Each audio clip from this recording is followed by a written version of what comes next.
चलिए स्टार्ट करते हैं कृत्रिम बुद्धिमत्ता। 1955 में सबसे पहले जॉन मैकार्थी ने आर्टिफिशियल इंटेलिजेंस शब्द का इस्तेमाल किया था।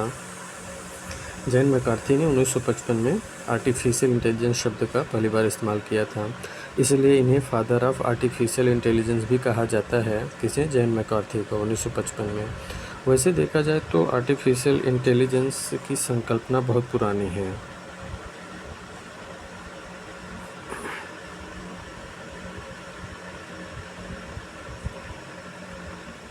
ग्रीक मिथकों में मैकेनिकल मैन की अवधारणा से संबंधित कहानियाँ मिलती हैं, यानी एक ऐसा व्यक्ति जो हमारे किसी व्यवहार की नकल करता है। आज मनुष्य अपनी बुद्धि की मदद से मशीनों को भी बुद्धिमान बना रहा है और मशीनों को बुद्धिमान बनाने को ही आर्टिफिशियल इंटेलिजेंस कहा जाता है। आर्टिफिशियल इंटेलिजेंस का सीधा और सरल अर्थ है बनावटी या कृत्रिम तरीके से विकसित की गई बौद्धिक क्षमता। जब कोई मशीन या उपकरण परिस्थितियों के अनुकूल सीख कर समस्याओं को हल करता है तो यह आर्टिफिशियल इंटेलिजेंस के दायरे में आता है। इसे विचार करने, नियोजन सीखने, भाषा की प्रोसेसिंग, अवधारणा, गति, रचनात्मक आदि का मिश्रण कहा जा सकता है।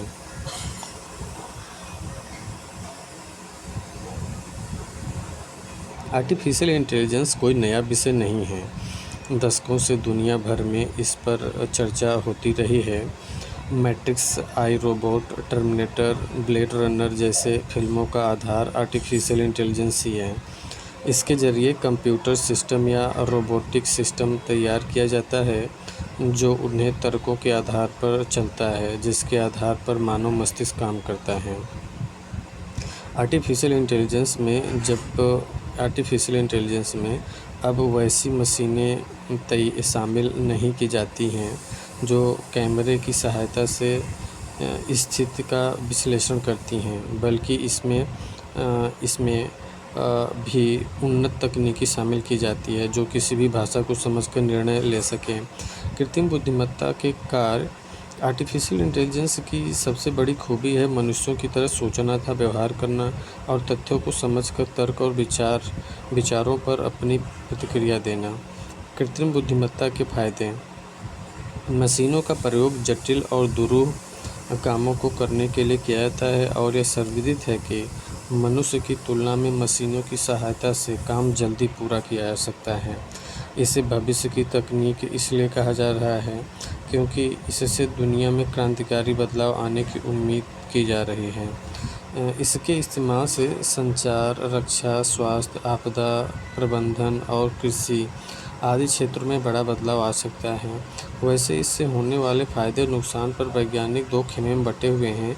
इसके लाभ अभी बहुत स्पष्ट नहीं हैं, लेकिन इसके खतरों को लेकर कहा जा सकता है कि आर्टिफिशियल इंटेलिजेंस के आने से सबसे बड़ा नुकसान मनुष्य को ही होगा। आर्टिफिशियल इंटेलिजेंस में मनुष्य के स्थान पर मशीनों से काम लिया जाएगा। मशीनें स्वयं ही निर्णय लेने लगेंगी और उन पर नियंत्रण नहीं किया गया, तो इससे मनुष्य के लिए खतरा भी उत्पन्न हो सकता है। आर्टिफिशियल इंटेलिजेंस के व्यापक इस्तेमाल के ऐसे परिणाम हो सकते हैं जिनकी कल्पना नहीं की गई है।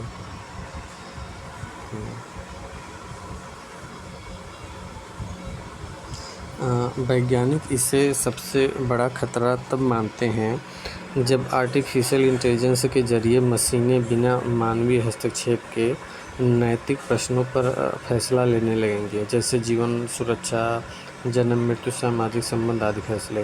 वैज्ञानिक सबसे बड़ा खतरा तब मानते हैं जब आर्टिफिशियल इंटेलिजेंस के ज़रिए मशीनें बिना मानवीय हस्तक्षेप के नैतिक प्रश्नों पर फैसला लेने लगेंगे, जैसे जीवन सुरक्षा, जन्म मृत्यु, सामाजिक संबंध आदि फैसले।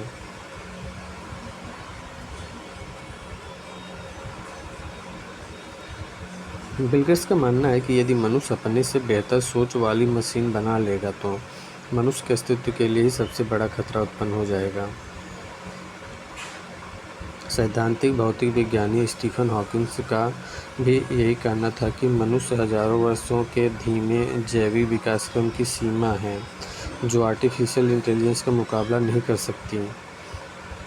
कृत्रिम बुद्धिमत्ता का प्रयोग: आर्टिफिशियल इंटेलिजेंस कंप्यूटर साइंस का एक हिस्सा है जिसके तहत इंटेलिजेंट मशीन तैयार की जाती हैं जो मनुष्यों की तरह प्रतिक्रिया करती हैं और काम भी।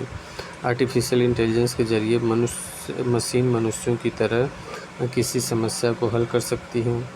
आर्टिफिशियल इंटेलिजेंस के ज़रिए मशीन मनुष्यों की तरह किसी समस्या को हल कर सकती हैं। जिस तरह मनुष्य अपने अनुभव से अपनी क्षमता को बेहतर करते हैं, ठीक उसी तरह आर्टिफिशियल इंटेलिजेंस के प्रोग्राम भी हैं जिसके ज़रिए मशीन भी सीखने का काम कर सकती हैं। जिस तरह मनुष्य अपने अनुभव से अपनी क्षमता को बेहतर करते हैं, ठीक उसी तरह आर्टिफिशियल इंटेलिजेंस के प्रोग्राम भी हैं जिसके ज़रिए मशीन भी सीखने का काम कर सकती हैं। स्मार्टफ़ोनों में आर्टिफिशियल इंटेलिजेंस आधारित असिस्टेंट दिए जाते हैं, जैसे कि गूगल असिस्टेंट। इसे आप जितना इस्तेमाल करेंगे यह उतना सटीक होना, यानी यह आपसे सीखता है। स्मार्टफ़ोनों में आर्टिफिशियल इंटेलिजेंस आधारित असिस्टेंट दिए जाते हैं, जैसे कि गूगल असिस्टेंट। इसे आप जितना इस्तेमाल करेंगे यह उतना सटीक होगा, यानी यह आपसे सीखता है। मशीन लर्निंग को भी आर्टिफिशियल इंटेलिजेंस का एक हिस्सा माना गया है। मूल रूप से मशीन लर्निंग एक प्रकार का एल्गोरिदम है जो किसी सॉफ्टवेयर को सही रूप से चलाने की मूल रूप से मशीन लर्निंग एक प्रकार का एल्गोरिदम है जो किसी सॉफ्टवेयर को सही रूप से चलाने में मदद करता है। इसके लिए यह यूज़र द्वारा देखे गए कुछ परिणामों के आधार पर एक नमूना तैयार करता है और उस नमूने के आधार पर भावी पूछे जाने वाले प्रश्नों के पैटर्न को तैयार कर लेता है। इस प्रकार कंप्यूटर मानव मस्तिष्क की भांति सोचने और समझने कार्य करने की क्षमता प्राप्त कर लेते हैं, जिसमें समय के साथ निरंतर विकास होता रहा है।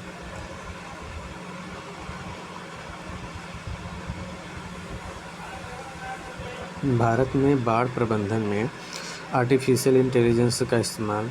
केंद्रीय जल संसाधन मंत्रालय ने गूगल के साथ एक समझौता किया है जिससे भारत में बाढ़ का कारगर और प्रभावकारी प्रबंधन करने में मदद मिलेगी। भारत के केंद्रीय जल आयोग और गूगल के बीच हुए इस सहयोग समझौते से विशेषकर बाढ़ का पूर्वानुमान लगाने एवं बाढ़ संबंधी सूचनाएं आम जनता को सुलभ कराने में आसानी होगी।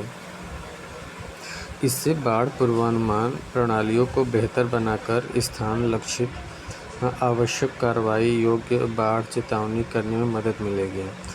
इसके तहत केंद्रीय जल आयोग आर्टिफिशियल इंटेलिजेंस, मशीन लर्निंग एवं भूस्थानिक मानचित्रण के क्षेत्र में गूगल द्वारा की गई अत्याधुनिक प्रगति का उपयोग करेगा।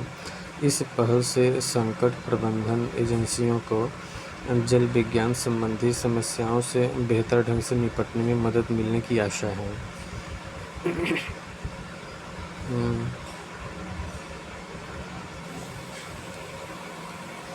इसरो के अभियानों में आर्टिफिशियल इंटेलिजेंस। भारत अंतरिक्ष अनुसंधान संगठन इसरो अपने भावी अनुसंधान कार्यक्रमों में आर्टिफिशियल इंटेलिजेंस का इस्तेमाल करेगा। इससे इसरो अपने अंतरिक्ष अभियानों को न सिर्फ बेहतर तरीके से अंजाम दे सकेगा, बल्कि आंकड़ों का सटीक और त्वरित विश्लेषण भी कर सकेगा। इसरो को उपग्रहों से बड़े पैमाने पर आंकड़े प्राप्त होते हैं, जिनके विश्लेषण का कार्य अभी वैज्ञानिकों से कराया जाता है। इस प्रक्रिया में अभी समय लगेगा।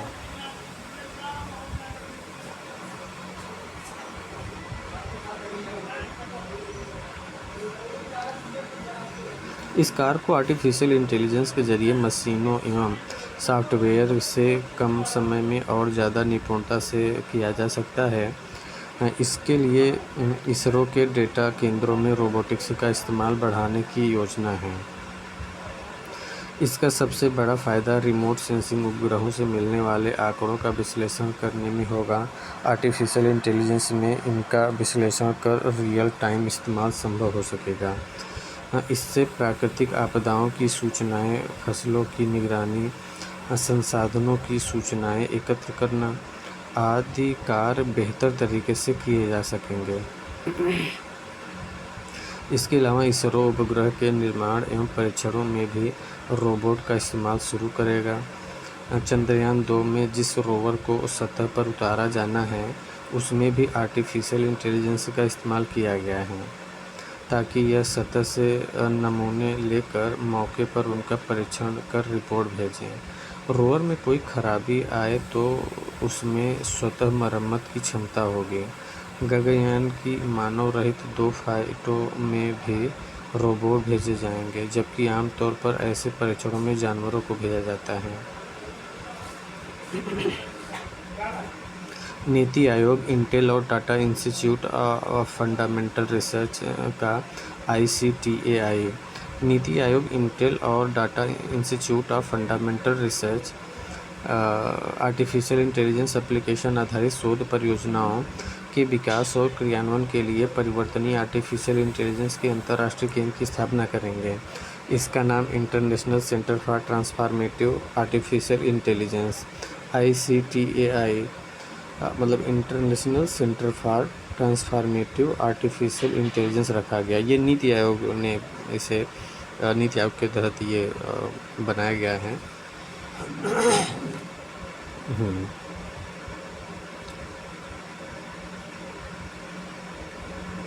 मतलब नीति आयोग ने इंटेल और टाटा इंस्टीट्यूट फंडामेंटल रिसर्च इन तीनों की भूमिका है ICTAI को बनाने में। इंटरनेशनल सेंटर फॉर ट्रांसफॉर्मेटिव पूछ देगा ICTAI कौन बनाया है या किसकी पहल पे बनाया गया है, तो नीति आयोग के पहल पे बनाया गया है और इंटेल और Tata institute of fundamental research ने बनाया है। तो international centre for transformative artificial intelligence यह पहल नीति आयोग के कार्यक्रम आर्टिफिशियल इंटेलिजेंस के लिए राष्ट्रीय रणनीति का एक हिस्सा है। इस केंद्र की स्थापना बेंगलुरु में होनी है। ICTAI का जो केंद्र होगा बेंगलुरु में होगा और यह स्वास्थ्य देखभाल, कृषि और स्मार्ट गतिशीलता के क्षेत्र में आर्टिफिशियल इंटेलिजेंस आधारित समाधान के अनुसंधान का संचालन करेगा। इसमें इंटेल और Tata institute of fundamental research की विशेषज्ञता का उपयोग किया जाएगा। प्रशासन, मूलभूत अनुसंधान, अवसंरचना, गणना व सेवा अवसंरचना तथा प्रतिभाओं को आकर्षित करने जैसे क्षेत्रों में यह संस्थान परीक्षण करेगा, खोजबीन करेगा और सर्वोत्तम अभ्यासों की स्थापना करेगा। यह केंद्र देश में आर्टिफिशियल इंटेलिजेंस के आधारभूत फ्रेमवर्क को विकसित करेगा। इसका उद्देश्य सूचना प्रौद्योगिकी से संबंधित नीतियों का विकास करना तथा मानकों को विकास करना है। यह केंद्र देश में आर्टिफिशियल इंटेलिजेंस के आधारभूत फ्रेमवर्क को विकसित करेगा। इसका उद्देश्य सूचना प्रौद्योगिकी से संबंधित नीतियों का विकास करना तथा मानकों को विकास करना है। इसका उद्देश्य सूचना प्रौद्योगिकी से संबंधित नीतियों का विकास करना और मानकों का विकास करना है। यह एप्लीकेशन आधारित शोध को प्रोत्साहन देने के लिए आर्टिफिशियल इंटेलिजेंस तकनीक का विकास करेगा। यह उद्योग जगत की हस्तियों, नवाचार उद्यमियों तथा आर्टिफिशियल इंटेलिजेंस सेवा प्रदाताओं के साथ सहयोग बढ़ाने पर विशेष ध्यान देगा। इसका लक्ष्य है विश्व स्तरीय आर्टिफिशियल इंटेलिजेंस दक्षता के लिए प्रतिभाओं का विकास कर इन्हें कौशल प्रशिक्षण में सहयोग प्रदान करना। इस केंद्र द्वारा विकसित ज्ञान और सर्वोत्तम अभ्यासों का उपयोग नीति आयोग पूरे देश में स्थापित होने वाले ICTAI केंद्रों के निर्माण में करेगा। स्वास्थ्य देखभाल, कृषि, शिक्षा, स्मार्ट सिटी और गतिशीलता के क्षेत्रों में यह केंद्र विशेष रूप से अपना ध्यान केंद्रित करेगा। इसमें कोई दो राय नहीं है कि आर्थिक विकास और सामाजिक प्रगति के क्षेत्र में आर्टिफिशियल इंटेलिजेंस महत्वपूर्ण भूमिका अदा करने वाला है और कर भी रहा है। फिर भी आज के समय में आर्टिफिशियल इंटेलिजेंस वैज्ञानिकों के लिए बहुत बड़ा मुद्दा बन चुका है, जिसको लेकर निरंतर शोध हो रहा है। आर्टिफिशियल इंटेलिजेंस तकनीकी में नित नए बदलाव भी देखने को मिल रहे हैं। भारत का लक्ष्य मनुष्य केंद्रित आर्टिफिशियल इंटेलिजेंस का विकास करना है, जो समावेशी तरीके से मानव को फ़ायदा पहुंचा सके। कठिन समस्याओं का हल ढूंढना तथा आर्टिफिशियल इंटेलिजेंस के क्षेत्र में विश्व के अग्रणी देशों में शामिल होना भारत के प्रमुख लक्ष्यों में से है। इन सब के अलावा आर्टिफिशियल इंटेलिजेंस की नैतिकता और गोपनीयता से संबंधित भी कुछ महत्वपूर्ण मुद्दे हैं जिनका समाधान करना होगा। अब ये देख लेते हैं इसका MCQ जो आर्टिफिशियल इंटेलिजेंस से रिलेटेड है। आर्टिफिशियल इंटेलिजेंस से संबंधित MCQs। AI का पूर्ण रूप क्या है? ये आर्टिफिशियल इंटेलिजेंस इसका फुल नेम है। ये यूथ का ही है, बुक उसी में दिया हुआ है। आर्टिफिशियल इंटेलिजेंस क्या है? आर्टिफिशियल इंटेलिजेंस एक ऐसा क्षेत्र है जिसका उद्देश्य बुद्धिमान मशीनें विकसित करना है। ये तो ऊपर जो हम लोग पढ़े हैं ना, वो सब वही दिया है। आर्टिफिशियल इंटेलिजेंस बुद्धिमान प्रणालियों एवं मशीनों का एक विकास है जो मनुष्य की तरह ही काम करते हैं और प्रतिक्रिया करते हैं। बुद्धिमत्ता दुनिया में लक्ष्यों को प्राप्त करने की क्षमता की एक प्रक्रिया या घटक है। लोगों, जानवरों और कुछ मशीनों में बुद्धि के विभिन्न प्रकार और स्तर होते हैं। आर्टिफिशियल इंटेलिजेंस के आविष्कारक कौन हैं? तो जॉन मैकार्थी हैं। ये तो जानते हैं, जॉन मैकार्थी काफ़ी फेमस हैं, हम लोग ऊपर पढ़ चुके हैं। निम्नलिखित में से कौन सी आर्टिफिशियल इंटेलिजेंस की शाखा है? Machine learning. Machine learning artificial intelligence की शाखा है। मशीन लर्निंग आर्टिफिशियल इंटेलिजेंस की महत्वपूर्ण उपक्षेत्र शाखा में से है। इसी तरह neural network, computer vision, robotics और NLP भी उपक्षेत्र हैं। मशीन लर्निंग में हम कुछ कार्यों को करने के लिए ML मशीन लर्निंग मॉडल बनाते या प्रशिक्षित करते हैं। देखिए, आपको संक्षेप बता दे रहे हैं। आर्टिफिशियल, मशीन लर्निंग और डीप लर्निंग क्या है।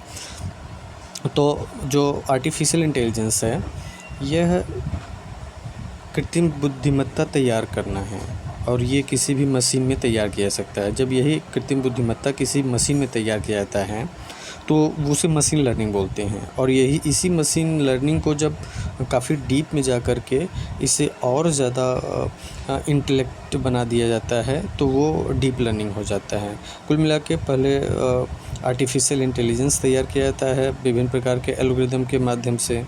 मशीनों में ही ये क्रिएट किया जाता है कृत्रिम बुद्धिमत्ता, और यही कृत्रिम बुद्धिमत्ता जो होता है वो मशीन लर्निंग कहलाता है। मशीन लर्निंग का जो एडवांस फीचर है वो डीप लर्निंग है। ये चीज़ है। आर्टिफिशियल इंटेलिजेंस का लक्ष्य क्या है? विभिन्न प्रकार की बुद्धिमत्ता को समझाने के लिए आर्टिफिशियल इंटेलिजेंस का लक्ष्य है। निम्नलिखित में से कौन सा आर्टिफिशियल इंटेलिजेंस का अनुप्रयोग है? भाषा समझ और समस्या समाधान, टेक्स्ट एनालिटिक्स और NLP। ये आर्टिफिशियल इंटेलिजेंस का अनुप्रयोग है। भाषा समझ और समस्या समाधान, भाषा की समझ और समस्या के समाधान NLP और पाठ विश्लेषण क्षेत्र के अंतर्गत आता है। इसमें पाठ की पहचान और पाठ की भावना का विश्लेषण शामिल है। NLP ML मॉडल को मुख्य रूप से वह कार्य करने के लिए प्रशिक्षित किया जाता है जो मानव भाषा के भाषण या पाठ को संसाधित करता है। उदाहरण के लिए वॉइस असिस्टेंट।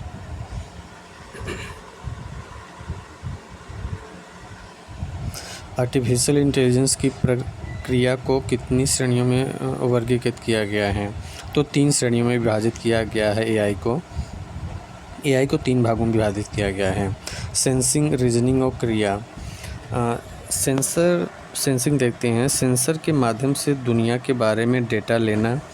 रीजनिंग सेंसर द्वारा महसूस किए गए डेटा को सोचना या संसाधित करना। क्रिया क्या है? इनपुट और तर्क के आधार पर अभिनय वातावरण में क्रियाओं को उत्पन्न और नियंत्रित कर रहा है।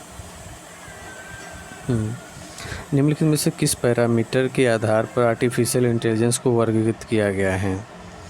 तो क्षमताओं और कार्यात्मकता के आधार पर विभाजित किया गया है।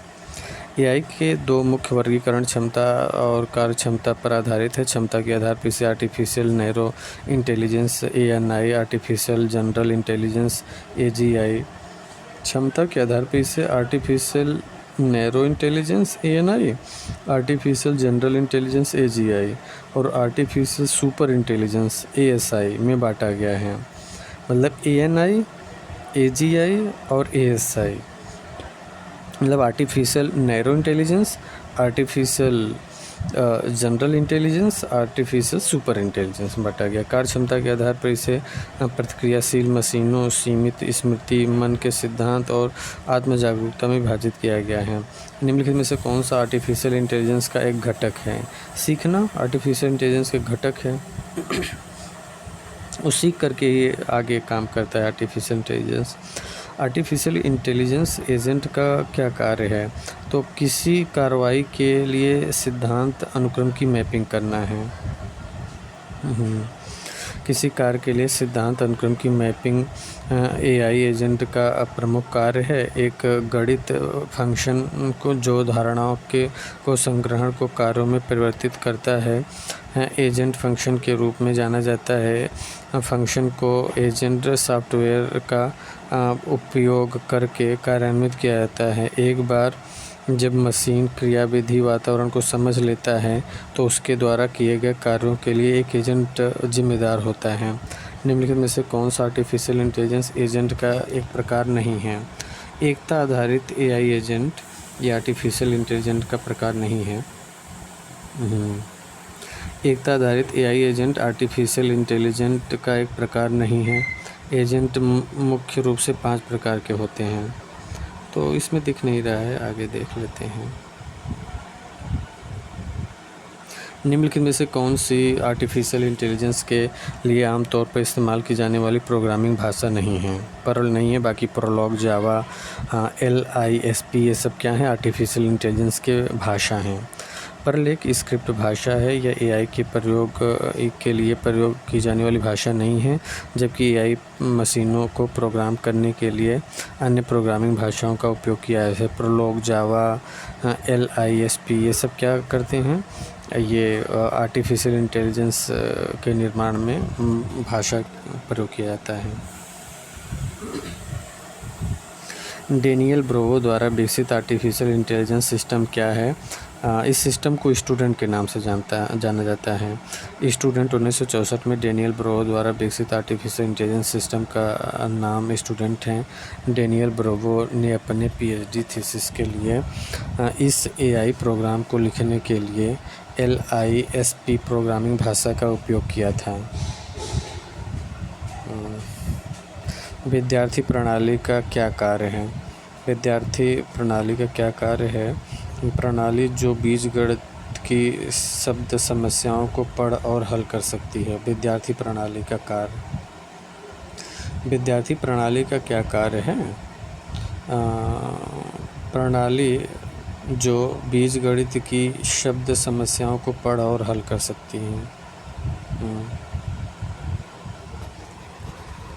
विद्यार्थी प्रणाली वह प्रणाली है जो बीजगणित की शब्द समस्याओं को पढ़ और हल कर सकती है। डेनियल ब्रोवो द्वारा विकसित सिस्टम स्टूडेंट को हाई स्कूल की किताबों की बीजगणित शब्द समस्याओं को पढ़ने और हल करने के लिए LISP में लिखा गया है। इसे प्राकृतिक भाषा प्रसंस्करण के क्षेत्र में उपलब्धि कहा जाता है। निम्नलिखित में से किस मशीन को मनुष्यों से इनपुट की आवश्यकता होती है लेकिन आउटपुट की व्याख्या स्वयं कर सकती है?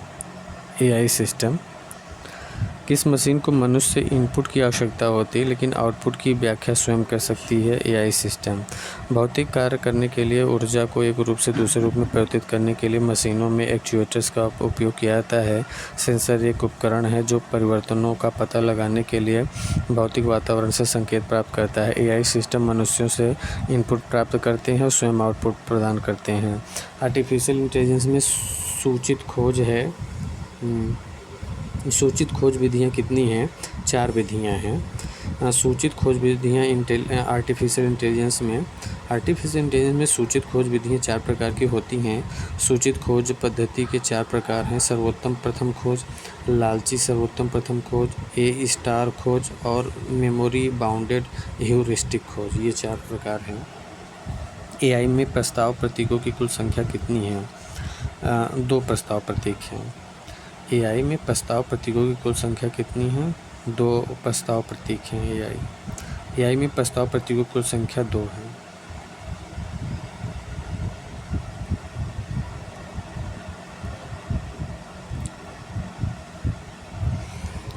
निम्नलिखित में से कौन सा आर्टिफिशियल इंटेलिजेंस का दृष्टिकोण है? सभी हैं। व्यवहारिक दृष्टिकोण, मजबूत दृष्टिकोण, कमज़ोर दृष्टिकोण, ये सब आर्टिफिशियल इंटेलिजेंस के दृष्टिकोण हैं। आर्टिफिशियल इंटेलिजेंस के दृष्टिकोण निम्नवत हैं: व्यवहारिक दृष्टिकोण, मजबूत दृष्टिकोण और कमज़ोर दृष्टिकोण। मजबूत एआई का उपयोग ऐसी मशीनें बनाने के लिए किया जाता है जो वास्तव में समस्याओं का कारण और समाधान कर सकती हैं। कमज़ोर एआई कंप्यूटर आधारित आर्टिफिशियल इंटेलिजेंस के निर्माण से संबंधित हैं, जो कि बुद्धिमान होने की तरह कार्य कर सकता है, लेकिन वास्तव में समस्याओं का कारण और समाधान नहीं कर सकता है। व्यवहारिक दृष्टिकोण व्यावसायिक रूप से व्यवहार स्मार्ट सिस्टम बनाता है। संज्ञानात्मक दृष्टिकोण में मानव मस्तिष्क कैसे काम कर सकता है, इसके सिद्धांतों का परीक्षण करने के लिए कंप्यूटर का उपयोग किया जाता है।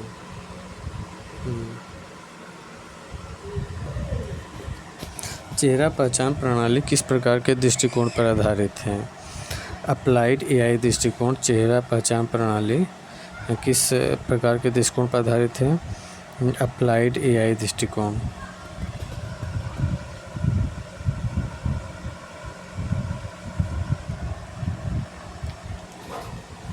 चेहरा पहचान प्रणाली अप्लाइड एआई दृष्टिकोण पर आधारित है।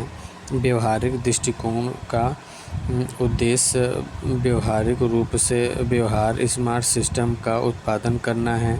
उदाहरण के लिए एक सुरक्षा प्रणाली जो पहुंच प्रदान करने के लिए लोगों के चेहरों की पहचानती है। लागू दृष्टिकोण को पहले ही काफ़ी सफलता मिल चुकी है। निम्नलिखित में से कौन सा कृत्रिम बुद्धिमत्ता का लाभ है? तो सभी ये समस्या को हल करने में, सुरक्षा प्रदान करने में, सोचने की क्षमता रखता है, ये सभी काम को आसान करता है, सभी है। ये सब तो सभी हैं, पढ़ चुके हैं। निम्नलिखित में से कौन एआई एजेंट के प्रदर्शन में सुधार कर सकता है? सीखना एआई एजेंट में सुधार। एआई एजेंट के प्रदर्शन में सुधार, जितना सीखेगा उतना उसका परफॉर्मेंस अच्छा होगा। एआई एजेंटों के लिए निम्नलिखित में से कौन सी संरचना है? संरचना है प्रोग्राम और आर्किटेक्चर दोनों हैं। एक एआई एजेंट प्रोग्राम कार्यों के लिए फंक्शन मैपिंग प्रोग्राम आर्किटेक्चर के अवधारणाओं को लागू करेगा। निम्नलिखित में से किस दृष्टिकोण पर एक बेसिक लाइन फॉलोइंग रोबोट आधारित है? कमज़ोर दृष्टिकोण। किस दृष्टिकोण पर एक बेसिक लाइन फॉलोइंग रोबोट आधारित है? कमज़ोर दृष्टिकोण।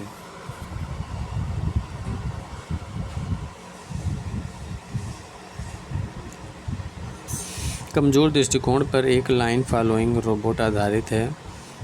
कमज़ोर दृष्टिकोण एक कंप्यूटर आधारित कृत्रिम बुद्धिमत्ता के विकास से संबंधित है जो बुद्धिमानी से व्यवहार कर सकता है, लेकिन वास्तव में मुद्दों का कारण समाधान नहीं कर सकता है। कमज़ोर दृष्टिकोण के अनुसार ठीक से कॉन्फ़िगर किए गए कंप्यूटर मानव बुद्धि की नकल कर सकते हैं।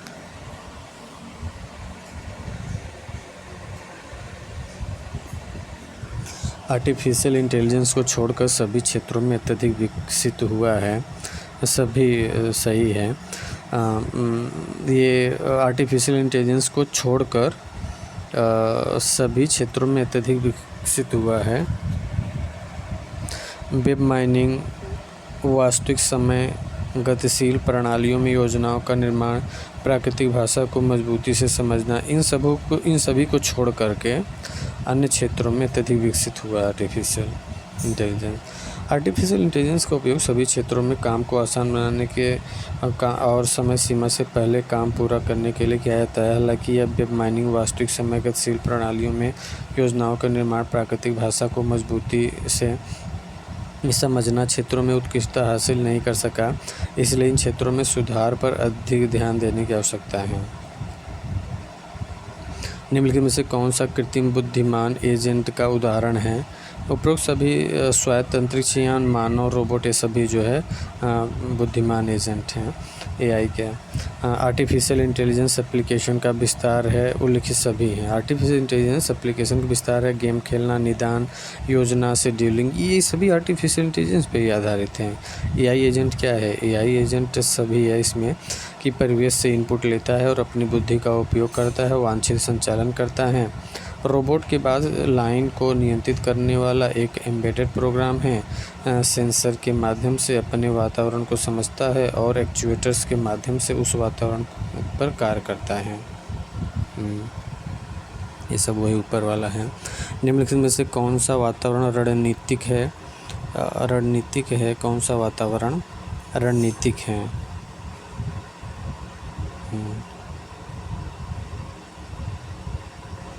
जो नियतांक था वो रणनीतिक है। नियतात्मक वातावरण रणनीतिक वातावरण है। नियतात्मक वातावरण रणनीतिक वातावरण है। एक नियतात्मक वातावरण में आउटपुट एक विशेष स्थिति के आधार पर निर्धारित किया जाता है। यदि पर्यावरण अन्य एजेंटों की कार्रवाई को छोड़कर नियतिवादी है तो यह नियतिवादी कहा जाता है। नियतिवादी मतलब निश्चित है वो। नियतिवादी का मतलब वो निश्चित है, उसमें कोई कन्फ्यूज़न नहीं है, होगा कि नहीं होगा। आर्टिफिशियल इंटेलिजेंस का क्या नाम है जो मशीनों को मानव अंतर्ज्ञान की नकल करने वाली चतुराई से अस्पष्ट जानकारी को संभालने की अनुमति देता है? तो वो क्या है? फर्जी लॉजिक। ILP ऐसी परिकल्पनाएं उत्पन्न करता है जो मनुष्यों के लिए पढ़ना आसान हो। लोकप्रिय सामान, मैसेजेस, माइक्रोवेव ओवन, कार और डेस्कटॉप PC के लिए plug in circuit board artificial intelligence के पहले व्यापक रूप से उपयोग किए जाने वाले व्यावसायिक रूप का उपयोग करते हैं। यह रोबोट को मानवीय अंतर्ज्ञान जैसी निपुणता के साथ अस्पष्ट डेटा को संभालने में सक्षम बनाता है।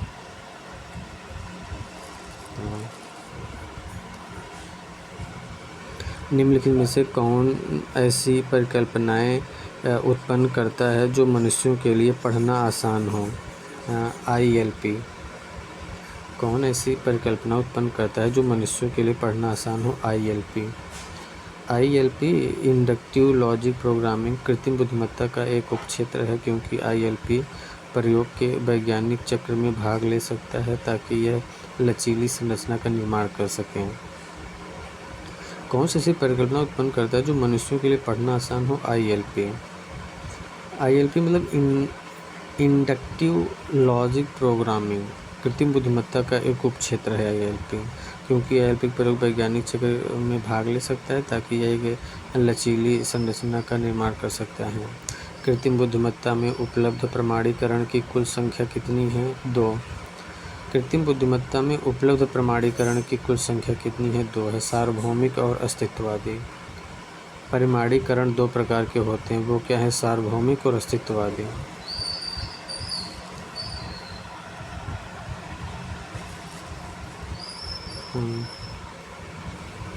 कमज़ोर AI क्या है? कमज़ोर AI है कि कंप्यूटर पर कार्यान्वित मानसिक मॉडल का उपयोग करके मानसिक क्षमता का अध्ययन। कंप्यूटर पर कार्यान्वित मानसिक मॉडल का उपयोग करके मानसिक क्षमताओं का अध्ययन करना है। कमज़ोर AI कंप्यूटर पर लागू मानसिक मॉडल का उपयोग करके मानसिक क्षमताओं का अध्ययन है।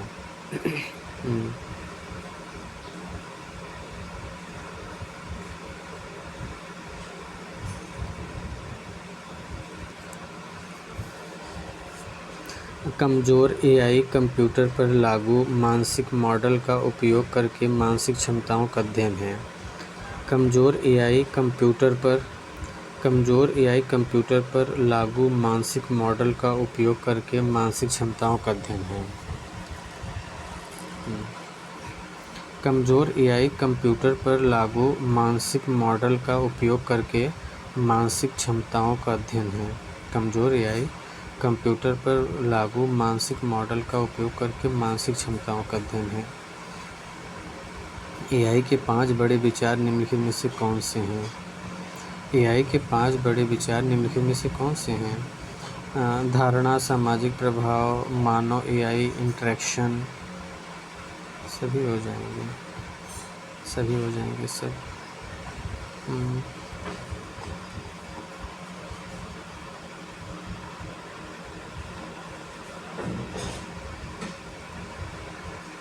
ओके।